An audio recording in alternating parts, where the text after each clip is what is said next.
বন্ধুরা দেখুন, আগে এই জিনিসটাকে আগে দেখুন, ভালো করে লক্ষ্য করুন। দেখতে পাচ্ছেন? এই দেখুন, জিনিসটাকে আগে ভালো করে লক্ষ্য করুন। আর আপনারা নিশ্চয়ই জানেন, এলাকায় আমি পুরোহিত অর্থাৎ ঠাকুরমশাই নামেই পরিচিত। কিন্তু আজ একটা আমার সমস্ত মুসলিম ভাইদের বিরাট পবিত্র দিন, শুভ দিন। সেই শুভ দিনে তারা ঈদ পালন করছেন। মানুষ যে যাই হোক না কেন, ধর্ম আলাদা হলেও, পরব আলাদা হলেও, আমরা হিন্দু মুসলিম যে ভাই ভাই, তার প্রকৃত প্রমাণ দেখুন। সকালবেলায় এক ভাই তাদের ঈদ উপলক্ষে আমার হাতে তুলে দিল। দেখুন, এই দেখুন, এটা হচ্ছে সিমই। এই দেখুন, কাজু, কিশমিশ, খেজুর। এই দেখুন, খেজুর আমি দেখাচ্ছি আপনাদের।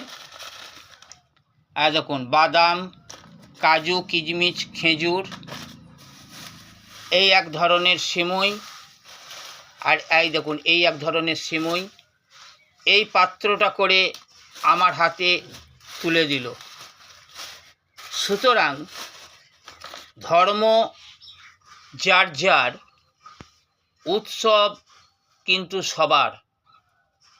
একে অপরের কাঁধে কাঁধ মিলিয়ে এই উৎসব পালন কিন্তু বাংলার একটা ঐতিহ্য। আমাদের বিভিন্ন ধর্মীয় অনুষ্ঠানে আমার মুসলমান ভাইয়েরা যেমন অংশগ্রহণ করে, তাদের এই অনুষ্ঠানে আমরাও কিন্তু অনেকেই প্রত্যক্ষভাবে অংশগ্রহণ না করলেও পরোক্ষভাবে অনেকেই কিন্তু অংশগ্রহণ করে থাকেন। তার প্রমাণ দেখুন, এই খাদ্য সামগ্রী। আমি জানি না কারা কি, কাদের কি মনোভাব, কাদের কি কিন্তু সেই বিদ্রোহী কবির কবিতা আমার ঠিক এই সময় মনে পড়ে যাচ্ছে।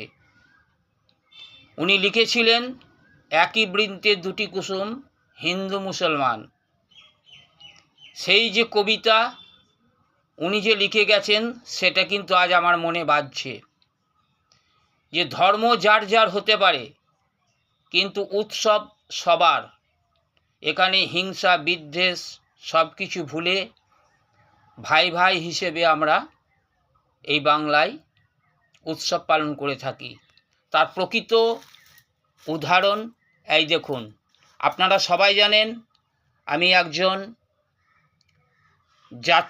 জাতকাট ব্রাহ্মণ জাতিতে, ও আমার টাইটেল ভট্টাচার্য। এলাকায় আমি বা দেশ বিদেশেও আমি কিন্তু পূজারি বা ভট্টাচার্য বলে নামে পরিচিত। সবাই আমায় জানেন। আমি একজন নামকরা না হলেও পূজারি বটে। মায়ের সেবা করাই আমার কাজ। তাই আজকের এই শুভ দিনটি সকলের কাছে ভালো এবং সুষ্ঠুভাবে কাটুক এই কামনা করি। সবাই ভালো থাকবেন এই কামনা করে আজকের মতো এই ভিডিও শেষ করলাম। সবাই ভালো থাকুন এই কামনা করি।